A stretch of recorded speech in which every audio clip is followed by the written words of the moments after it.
You can't really know where to begin with your confidence building journey unless you know where you are on the confidence chart. This is episode 102, How to Assess Your Confidence Level. This episode provides a way to assess your current level of confidence so you can better know which areas need work. My name is Ronika Jacobs, and this podcast is called Strive for More.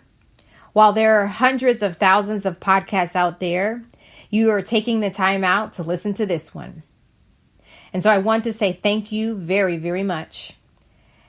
And without further delay, let's get to it. Let's strive for more.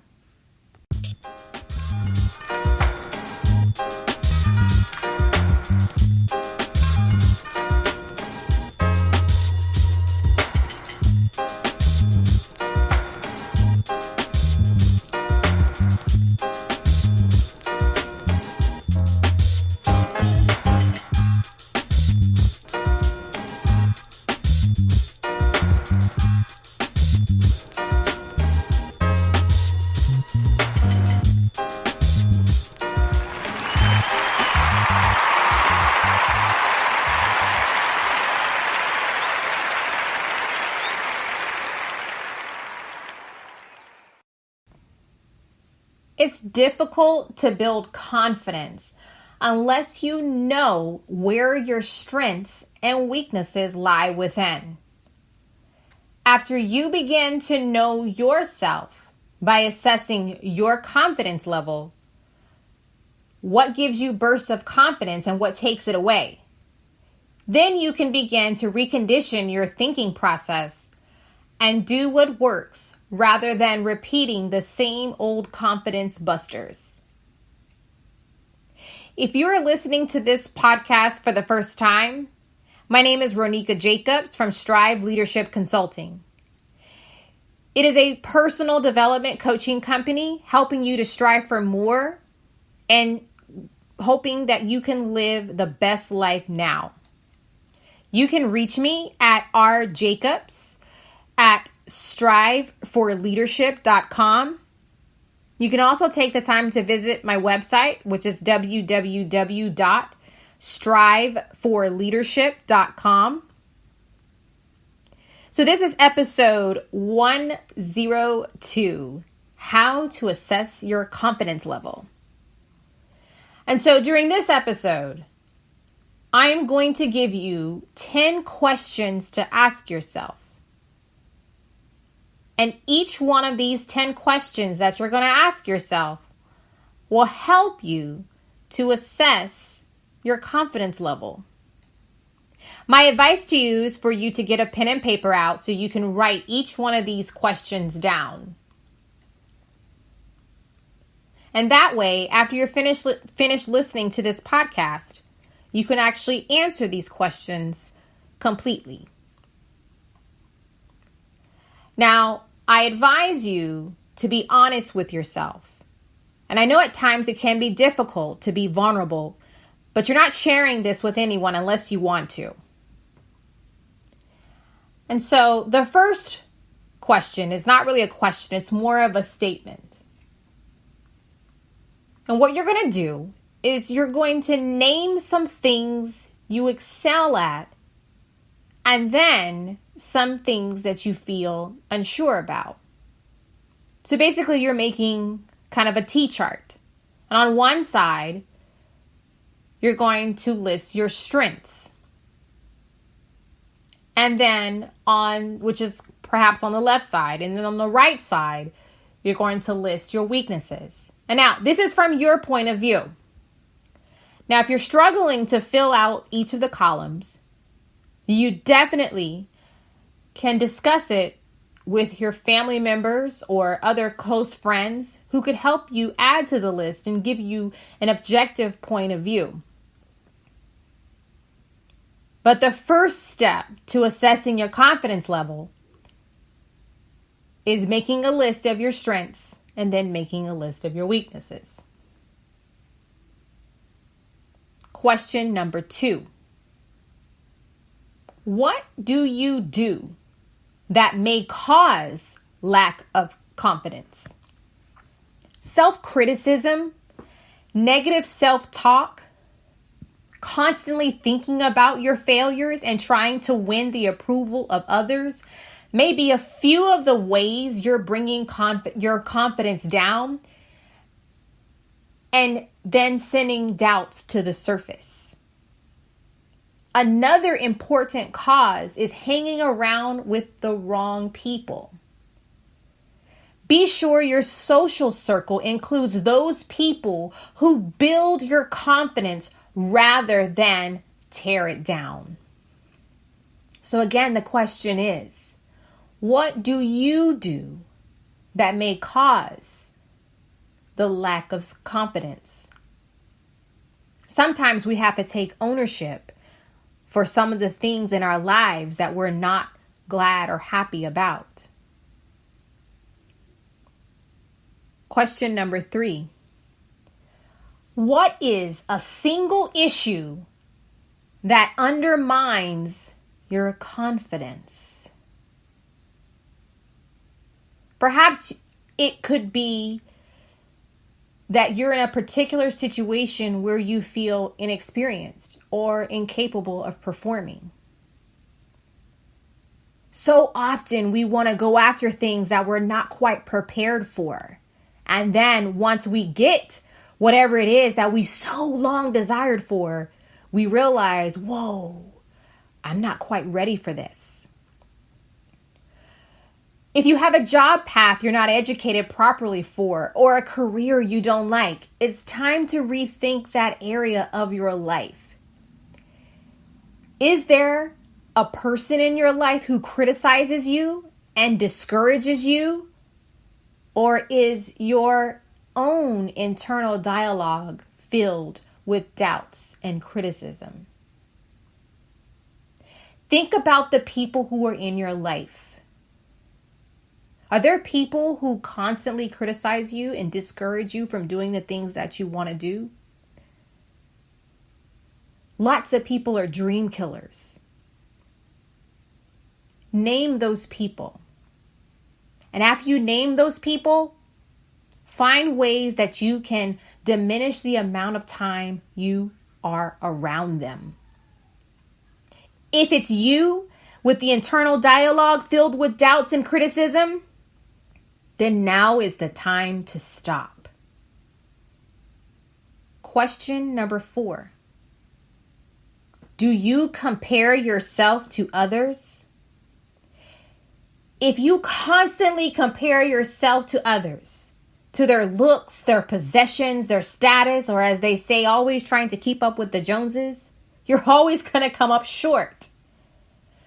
There's always going to be someone who has something better than the thing that you already have. Even the most successful people have times when their confidence wanes or leaves them with doubts about their abilities. So comparing yourself to others can be a huge detriment in building your own self-confidence. So stop worrying about others and focus on you. You're the only person that you can change. You're the only person that you ultimately can motivate in the way that you need to. So let's not compare ourselves to others. Compare yourself to your past self. Look at your past self and compare your past self to your present self. And then compare your present self to the future self you want to be. That's who you should compare yourself to. Question number 5. Would you say that you have a positive outlook on life? It's easy to drown your confidence with complaints and criticism about everything and everyone if you don't maintain a positive outlook for your life. I read a book once. It was by the Reverend Dr. Norman Vincent Peale. His book was entitled The Power of Positive Thinking. He writes that positive thinking is a mental and emotional attitude that focuses on the bright side of life and expects positive results. Armed with a positive attitude, you can overcome almost any lack of confidence that's keeping you from success. Question number 6. Do you feel energized about life? If you feel tired and depressed most of the time, it can be more difficult to be positive and have a high confidence level. Check your diet. Make sure you're getting enough exercise. These two things can greatly improve your energy levels. And if that's the case, then you can see your healthcare provider for more help. If you're stuck in a situation or career path that leaves you cold, it may be difficult to regain that sense of excitement and energy about life. Assess how you're currently feeling about your present lifestyle. Question number 7 to ask yourself. Do you procrastinate? Procrastination is the enemy of progress. Procrastinators have a difficult time maintaining confidence because they seldom complete a project on time, if at all. Procrastination can lead to feelings of self-doubt and failure. Putting off a dreaded task so you can enjoy one of your favorite shows, or browsing on Instagram or Facebook, or other indulgences that can seriously hurt your confidence. You may begin to feel lazy rather than motivated and begin to let negative thoughts creep into your brain process. Think about setting a new goal that you're excited about and focus on what you can do to keep on track and motivated. Now, I'm not knocking browsing on Facebook or Instagram and using social media or watching your favorite shows, because I do it too. But what I'm saying to you is this. Make sure that you're doing these things in moderation. Make sure that you're doing these things because that's what your intent is at the time. Not doing these things because you are avoiding something else that you should be doing. Question number 8. Do you set goals? Without goals, it's almost impossible to achieve anything worthwhile in life. Goals are the stepping stones to success. Begin with small goals, ones that are easy to achieve. And then also set long-term goals, which will get you to the heights you want to reach. Also, ask yourself if you're excited about the goals you set. If you're really not motivated to perform a task or activity, perhaps you should focus on something else, or try to inject some excitement into the goal by doing it your way.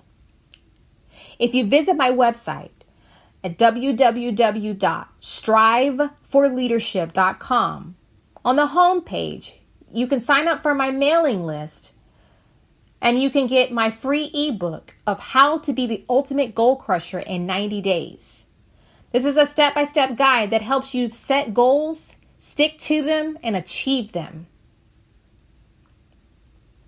Question number 9. Do you accept compliments easily? Those who lack confidence sometimes feel uncomfortable when they receive a compliment on the way they look or something they did which was outstanding. If you can learn to accept the compliment for what it is, an acknowledgement of an achievement, you can celebrate and reward yourself. Learn to compliment yourself. Tell people about what you did and watch your confidence level soar because you're suddenly proud of yourself. Now, I don't mean bragging and boasting, but just share some of the joyous and happy things that are going on. And the next time someone compliments you, you don't have to give an explanation or you don't have to explain why your hair is this way and what you thought about it. Just say thank you. Stop for a moment and take in the compliment. And just say thank you. And finally, question number 10. Do you stand up for yourself? If you've been intimidated or put down by someone you admire or someone in authority, you know the feeling that permeates through your body. It's a feeling of defeat, failure, and lack of a backbone to stand up for what you believe in or what you're all about. If you receive a criticism which is genuine, you can accept it for what it is and then learn and then commit to making a change. But if you're blasted for no reason about something that you had no control over, or it was a simple mistake that someone overreacted to, learn to stand up for yourself in a calm manner and address the intimidating person. Now, all 10 of these questions will provide you a pretty accurate assessment to start with for your confidence level. After you assess your confidence level and you have an honest determination of how you see yourself and others, you'll be ready to move on to step 2. Step 2 is prepare ahead for challenging tasks. In the next episode, you'll learn how the simple act of preparation for a task or outcome can change the entire dynamics of your life. This has been episode 102, How to Assess Your Confidence Level. My name is Ronika Jacobs with Strive Leadership Consulting. Please, if you like this episode, please leave us a comment, leave me a like or share it with your friends or family. I really appreciate your support. See you in the next episode.